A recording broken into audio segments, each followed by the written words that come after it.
feature coming out tonight. I wrote me a manual, a step-by-step booklet for you to get. Oh, I make money move. You can't see me, my time is now. What up, guys? Welcome back to the Fitness Times Business Podcast, a show created to provide you with the practical and strategic advice to help you level up in fitness, business, your career, your relationships, and your life. My name is Joseph Mansell. I am your host, back with another installment of the Your 4 segment, 4 of your questions coming our way. But before we dive in, I'm joined by a new co-host. His name is Brandon. What's happening, Brandon? What's going on, man? We got a little bit of explaining to do for the listeners. We do, yeah. What did you do with Caleb? Yeah, I don't know. Caleb was on absolute fire in Your 4. The last episode of Your 4 was actually our most downloaded episode of the Your 4 segment ever. And Caleb decided to bow out on a high note and go and pursue different interests. So Caleb actually has gone and taken a job with a bunch of the Australian listeners would be aware of the company. It's Good Life, which is probably the biggest gym chain in the country.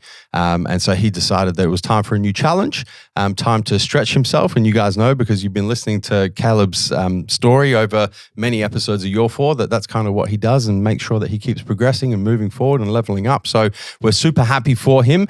Obviously sad to see him go. I did ask him if he wanted to stay on with Your 4, and he said, no, I need to commit to this new gig 100%. So he has unfortunately left the show. But we now are joined by Brandon. Brandon, introduce yourself, man, so the listeners and the viewers know a little bit about you. Yeah, so my name's Brandon. I work in business development here at Massive Joe's. Been here for a bit now. How long have you been working for the company? Coming up, I think in the next week or two, it's my 1 year. So oh, fantastic! Yeah, happy birthday. We'll have to give you a little anniversary cake or something. Yeah, like many of the viewers or listeners, committed to self-development, everything the company's about. I've just enjoyed being here. So yeah, very passionate about health and fitness. And you've come up through the company in quite I didn't realize it had only been a year. I was like, man, surely you're coming up to like 3 or 4 years. But you've risen very, very quickly. You started in a supplement specialist role in our retail stores. You excelled there. An opportunity came up for a business development assistant position.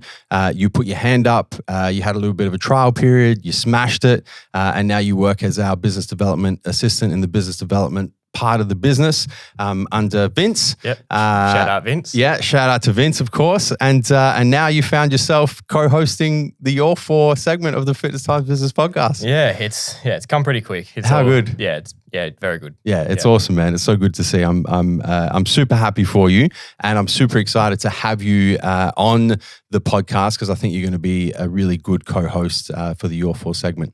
Yeah, no, thank you. I'm keen to really grow with the listeners and viewers, but just share my thoughts on things and hopefully bring a bit of value to the podcast. 100%. All right. We have 4 questions. We do. Yeah. Let's dive straight in. Cool.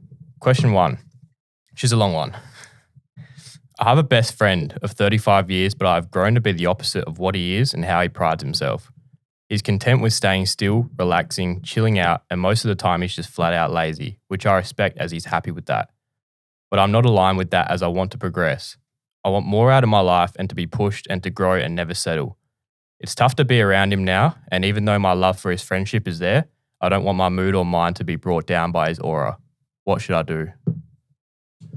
This is a situation that a lot of people who are on a personal development journey will find themselves confronting multiple times. Sometimes it's with friends. This is a friend of 35 years. So this is like a childhood friend. A lot of the times it's family members as well. You get to a point where it's like, you know what, I'm trying to take my life to the next level, and the people who I have been spending a lot of time with and associating with, whether they're friends, whether they're family, whether they're acquaintances, whatever the situation, aren't on the same path that I'm on. And then you come to this point where it's like, we're not really aligned. What do I do? So there's a couple of different options. The first option is you can just stop spending time with the childhood friend, with the lifelong friend. A little bit more difficult when it comes to family because you can't just kind of stop spending time. I mean, you can if you want one of those dysfunctional family relationships. But that's obviously an option that you can kind of put on the table. Not an option that I personally recommend because your family members, your long-term friends. There's obviously a long-term relationship there. There's a lot of value there as well.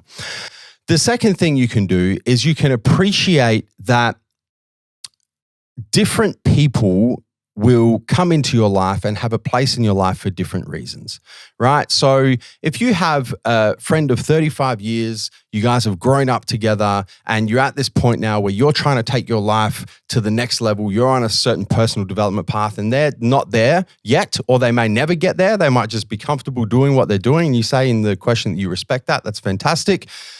That can be the friendship. Right? You don't have to surround yourself with every single person who's going to lift you up and help propel you and who aligns with your personal development aspirations, right? You don't have to do that. In fact, I probably don't recommend it because it can become quite toxic, right? You need those people in your life who are just good friends, who you've known for a long time, who you can sit back and you can have a whiskey and smoke a cigar and do whatever the fuck you do with your longtime friends and not talk about self-development and not worry about taking your life to the next level and just enjoy their company just because they're a good person. You guys have a lifelong relationship. You have a lot of history together and that's perfectly fine as well.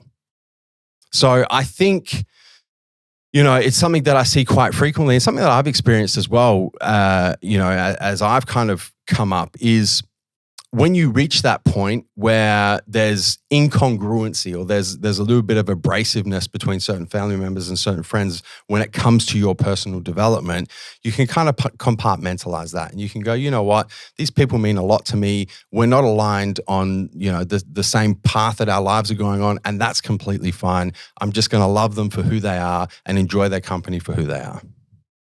100%. Agree? Yeah, 100%. Yeah, I agree. I'm similar as well. I've got different friends for different not purposes, but yeah, I've had high school friends, childhood friends that, they serve that purpose, but some of them don't align with with my purpose and how I want to live my life. Yeah. But yeah, my immediate thoughts is, you said he's happy and content with how he is, what his life's like. I wouldn't try and change any of it, obviously. But yeah, just spend less time with him. Less of your time with him if you feel like he's bringing down your aura. I would just appreciate that friendship for what it is.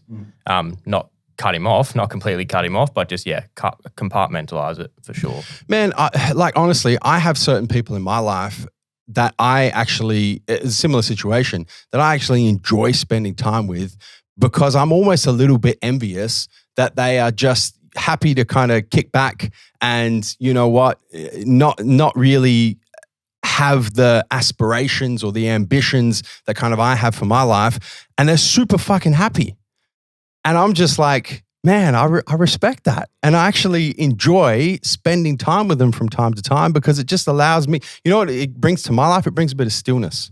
It brings stillness to my life. It allows me to take a step back. It's refreshing for sure. And go, you know what? Fuck, man, the amount of pressure that I put myself under to try and, achieve the goals that I'm trying to achieve and try and fulfill my personal success capacity and fulfill my ambitions. Sometimes it's actually good just to chill the fuck out and spend time with people who don't have the same level of ambition. Definitely. And, as I'm getting older as well, I'm really appreciating that, a lot more than I did when I was younger, for sure. 100%, man. Yeah, I agree fully. Next question.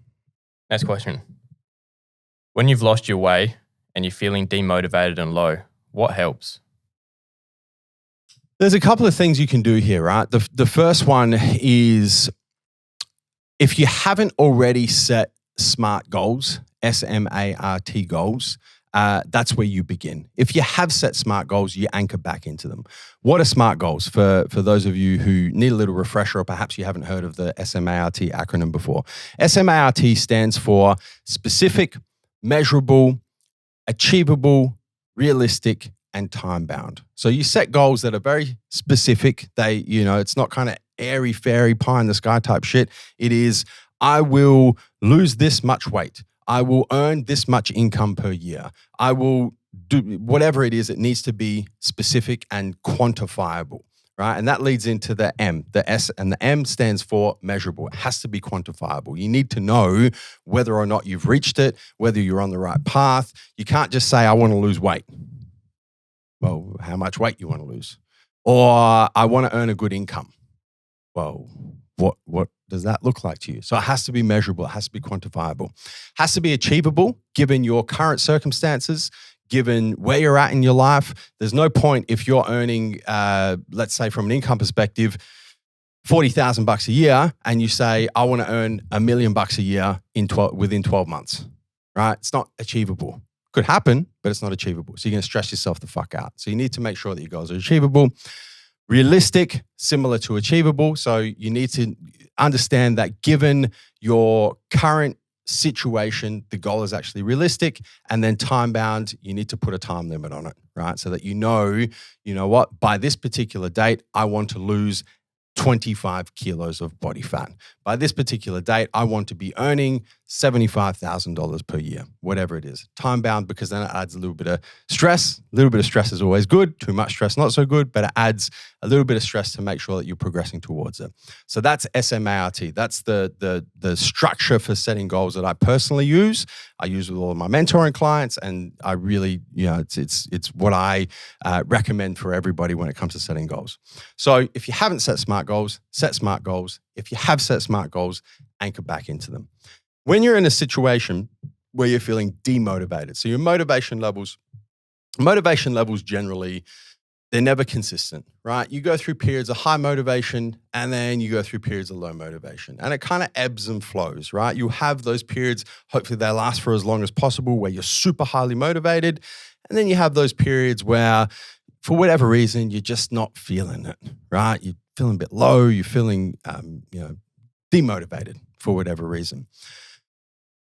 It's really important when you're in periods of low levels of motivation that you anchor back into your SMART goals and you start stacking small wins towards those SMART goals, right? They don't have to be big wins. It can be just little things every day, right? Because the habit stacking is what's going to pull you out of the low levels of motivation and put you back on track towards achieving your SMART goals.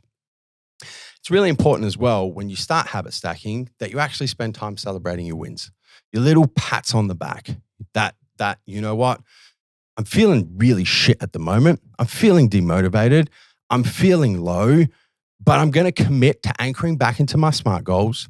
I'm going to get back to the basics. I'm going to start stacking those little wins, and I'm going to pat myself on the back for them. And that's how you slowly start to move out of periods of low motivation and start building momentum to get yourself into periods of high motivation. Yeah, I agree. Both of those. That's what I had my initial thoughts as well. Goals they're huge. You need to get clear on what you want and why you want it, and then just write your goals down, plan each day as they come, and then just make sure you're executing those goals, because when you're in periods of low motivation, that's when it counts the most. Yeah, 100%. And that kind of leads into, there's an analogy that I want to share, and there's a piece of really practical advice that I have used time and time again to pull me out of periods of low motivation. You also touched on it because you mentioned discipline as well.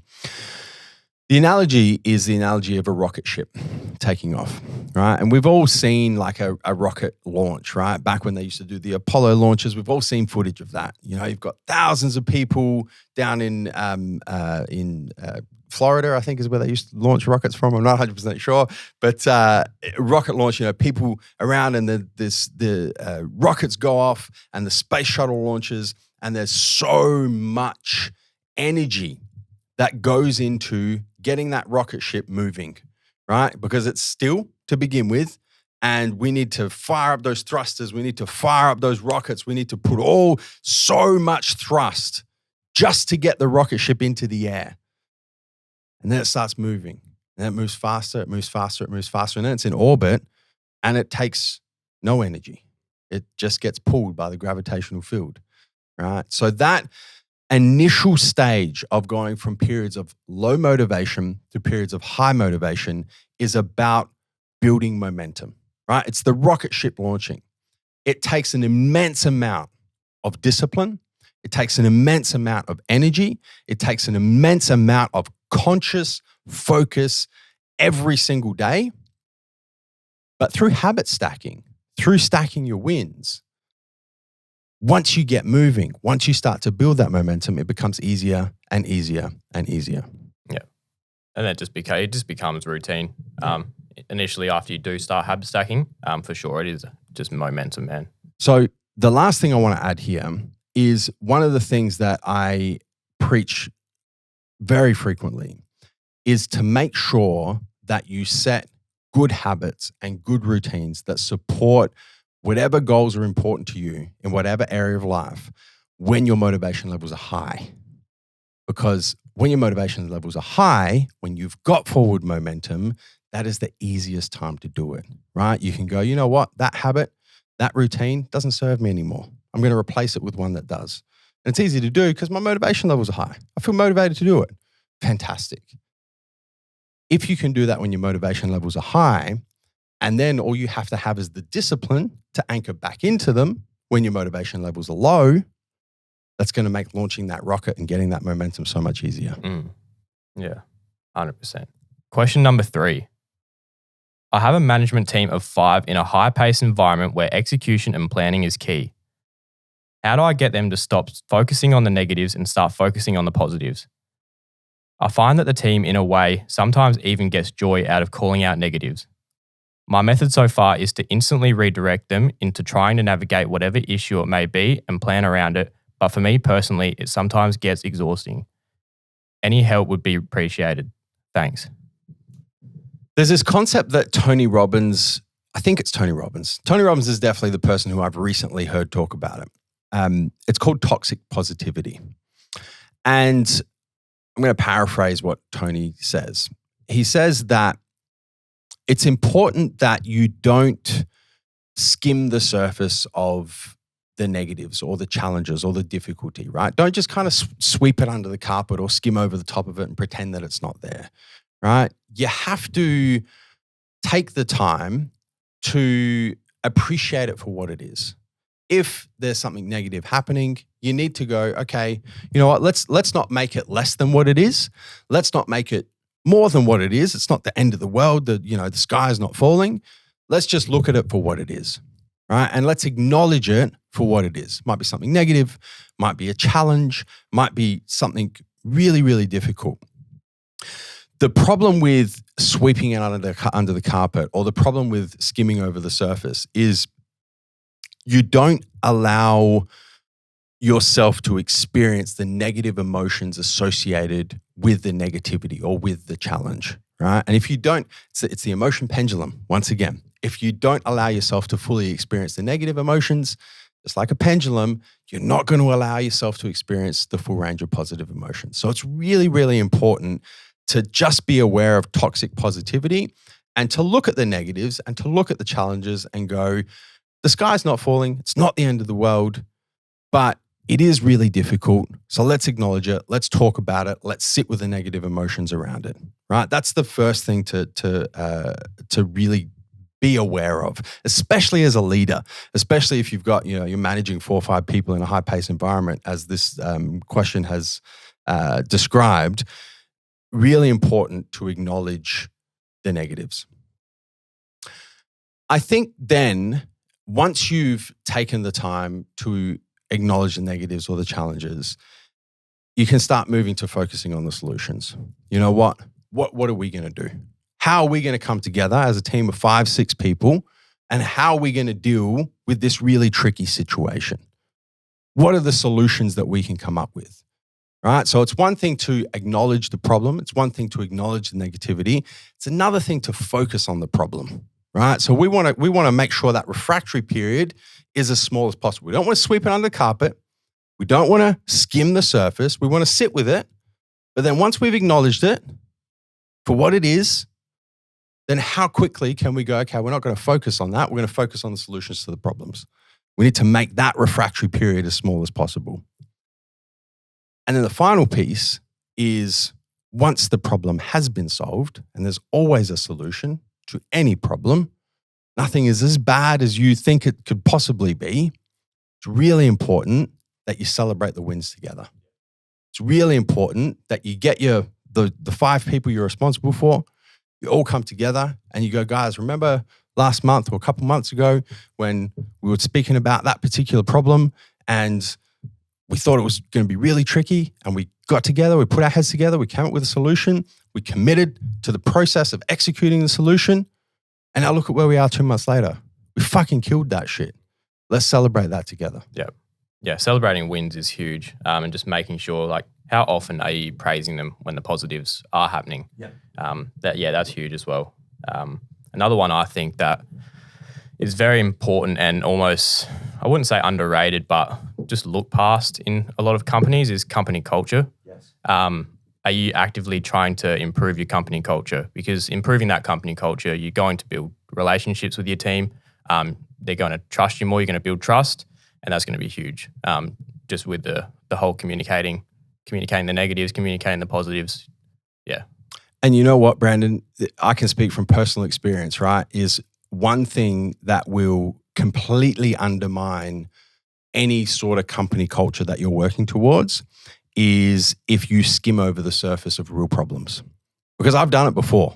I've done it before with my team where I was like, fuck, this is a big problem, but I don't want to worry anyone with it, right? I don't want to, I'll acknowledge it, but I'm just going to skim over the surface. It's not that big a deal, right? Because you're starting to break trust with your team, right? Is they go, well, it seems like quite a big problem. Why is Joe not telling us about what's actually going on, right? Because people are not stupid, man. Your staff are not stupid. They know what's going on. They can see what's going on, right? So now what do? I did this a couple of weeks back. You did, yeah. Right? Everyone respected you when you came out and addressed a problem. You're fully transparent, and you can immediately see just the trust everyone had. 100%. And that is what builds company culture, because it doesn't overplay a problem. It doesn't underplay a problem. It identifies a problem. It shares it with the team. It's a shared responsibility. All right, now what the fuck are we going to do to fix this? How are we going to do it? Well, we're going to do this. Everyone's going to chip in. We're going to do this as a team. And on the flip side, we get to celebrate as a team. And that goes from undermining company culture by skimming over the surface of problems to building the sort of company culture that, man, people can only wish for. You know, Huge. That's real company culture. Huge, yep. Last question. When first expanding MJ, did you have your doubts? If so, how did you overcome them? This is a short question, but this is a loaded question. I have my CBC keynote speech, which was actually an episode of this podcast. We took the audio of the speech and released it as an episode a few episodes back now.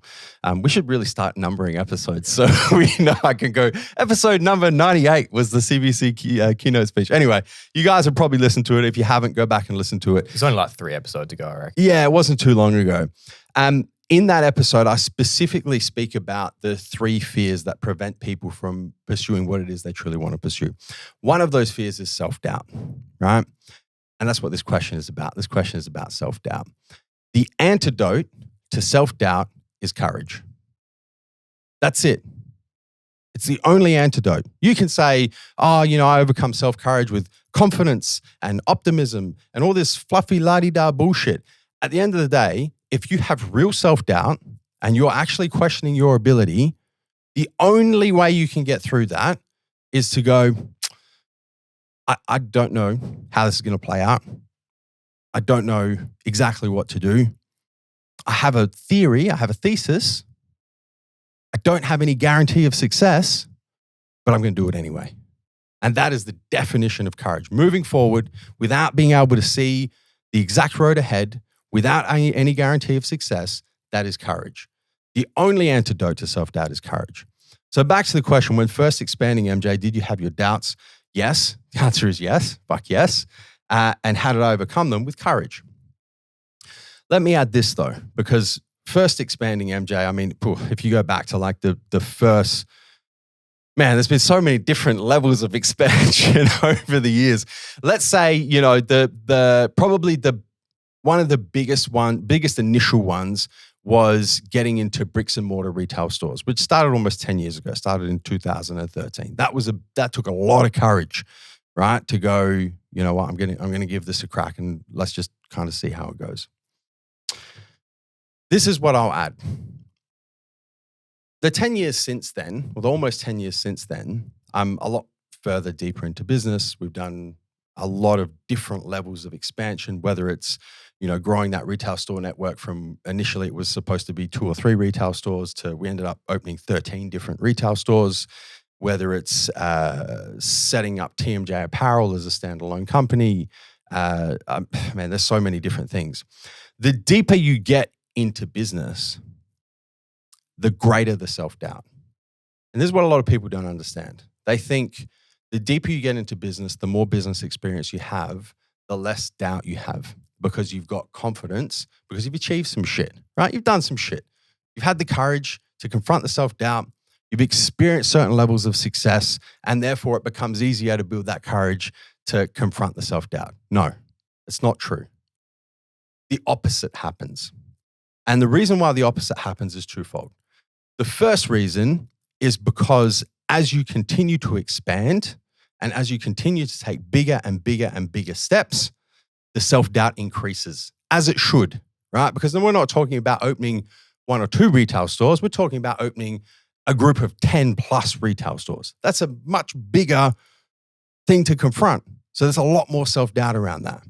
Right? We're not talking about running a little merchandising apparel on the side sort of thing. We're talking about starting a new fucking company that stands alone as its own brand. It's a much bigger goal. So the self-doubt is much bigger. Therefore, it requires more courage. The second reason why the self-doubt gets more difficult as you get deeper into business is because this is really important. I want to take my time explaining this. The typical business journey or the typical entrepreneurship journey, as has been popularized over definitely the last 5 years, but let's say probably 2010s forward. The advent of social media, everyone wants to be a fucking entrepreneur and put fucking CEO in their bio and all that sort of bullshit, right? The popularization of entrepreneurship and business is that you win, and then you win, and then you win, and then you win. And it's this linear path of just winning, right? The actual entrepreneurship journey is you fail, you learn some lessons, you win a little bit. Shit, you might win you might stack some wins. And then you come up against something and you fail. And then you know what? You make a wrong decision and you fail again. But it's okay because you learn a couple lessons and then you pop another win on the board. And you win again. And then a 1 in 100 year pandemic comes along and you fucking go right back to the start. But that's cool because you learn some more lessons and then you win again. That is the actual entrepreneurship journey. It is this continuous cycle of wins and losses and learning from failures and stacking wins together. And then it's fucking snakes and ladders, man. It is literally a game of snakes and ladders. Because of that, you become much more conscious of the things that can go wrong. And because you have much more idea about all of the different things that can go wrong, that actually creates more self-doubt. Which means the deeper you get into business, it's not like the self-doubt gets less, it's that you build more courage, right? If I think about the amount of courage that I have to exert in business now, at this stage of my business journey, compared to the courage that I needed to exert, let's say 10 years ago, when we were scaling and expanding into bricks and mortar retail stores, it's a magnitude of 10, at least, probably more, if I have to really think about it. So the deeper you get into business, the greater the self-doubt, And hence the more courage is required. This is why I respect the fuck out of people that have been in business 5 years longer than I have, 10 years longer, 20 years longer. I'm like, man, fuck, imagine the sort of self-doubt that guy or that girl confronts on a daily basis. And imagine the courage that they need to look that in the face and go, you know what? No guarantee of success. Don't care. Going to do it anyway.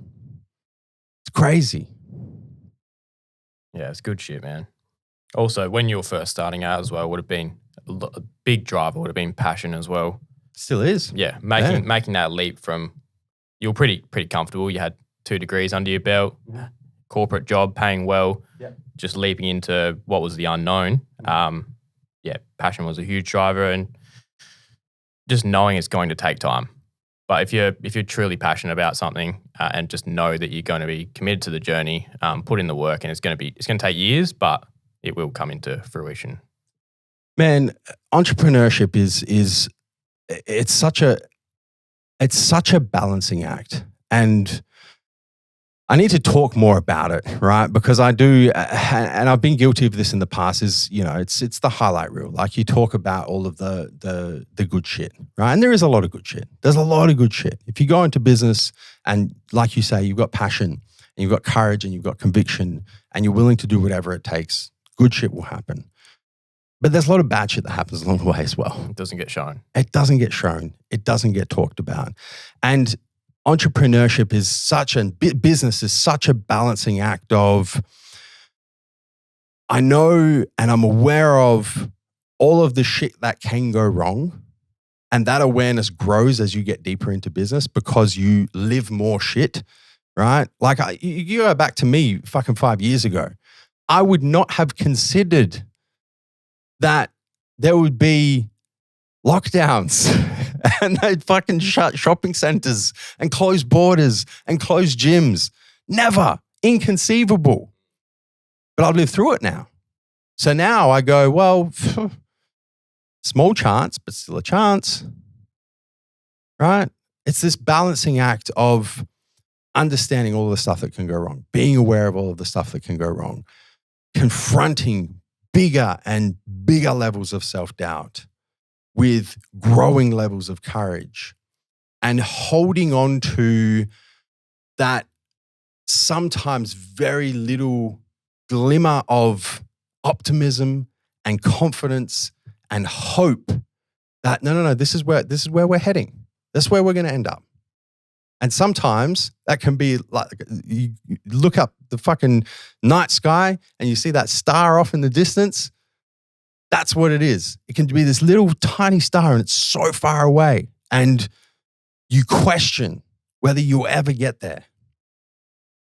But it's being able to hold that and having the confidence that you will, and having the courage to go through whatever it takes to get there. But on the other hand, also holding, well, there's a chance that all this shit can go wrong. That's business. That's entrepreneurship. That's the reality of entrepreneurship. And that's why it's so fucking difficult. I mean, yeah, you're going to be uncomfortable 95% of the time, but discomfort is just growing pains, really. Mm-hmm. So that's a wrap. That's it, man. That's the 4 questions. Yep. All right. Done. We need to close out, Brandon. So there's a couple of things. Firstly, where are we sending questions to now? Because it's not going to Caleb anymore. Caleb's probably still getting questions every day. Yeah. I mean, you can still send them to Joe. You can send them to Joe, but he'll probably send them to me now. Yes, I will. Yeah. I'll screenshot and send them straight to you. So if you don't want them to get missed, hit me up. My Instagram is just my first and last name, Brandon Verde, Verde. Yep. No dots or nothing. That's it. No dots. Just, I got the. And it's Brandon, because some people, I had someone call up the other day and they wanted to email you and they had Brendan in there. Oh, yeah, no, it's Brandon. Brandon. B-R-A-N-D-O-N. Yes. Brandonverde. That's where you want to send Brandon. That's it, man. Send Brandon an Instagram DM with your questions, and he'll collate 4 of the best questions for ongoing episodes of Your 4. Guys, the other thing that we ask is if you enjoy listening to the show, if you're taking value out of the show, you guys know we don't run ads on the show. We don't run ads for the show. The way that we have grown this podcast is 100% through organic word of mouth. So we rely on you guys to help us continue to reach as many people as possible. So the best way you can do that is take a screenshot on your favorite podcasting platform, whatever you're listening on at the moment. It can be iTunes, Spotify, whatever. It doesn't matter. Take a screenshot, post it in your Instagram story, tag myself at Joseph Mansell, tag Brandon. You've got his handle because we just spelled it out for you. And we love seeing those, and we'll repost as many of them as possible. And that's the way that you guys can help us reach your friends, your fans, your followers, and spread the word of the Fitness Times Business Podcast. Brandon, Thanks, it's been a pleasure, man. It has been, man. Yeah, Good one. It's good to be here. First cab off the rank, hey? Done. I'm excited for where we're going to take your four in the future. Guys, you could have been anywhere in the world right now, but you're here with us. We appreciate that. Until next time, we'll catch you on the flip side. Thank you guys so much for tuning in to this episode. We hope you enjoyed listening. A couple of things to round out. Firstly, if you've yet to subscribe to the Fitness Times Business Podcast on your favorite podcasting platform, make sure you do that right now so you don't miss any future episodes. Secondly, if you guys took some value from this episode, the one thing we ask in return is that you share the show. And finally, if you've yet to leave us a 5-star rating, make sure you do that before the next episode.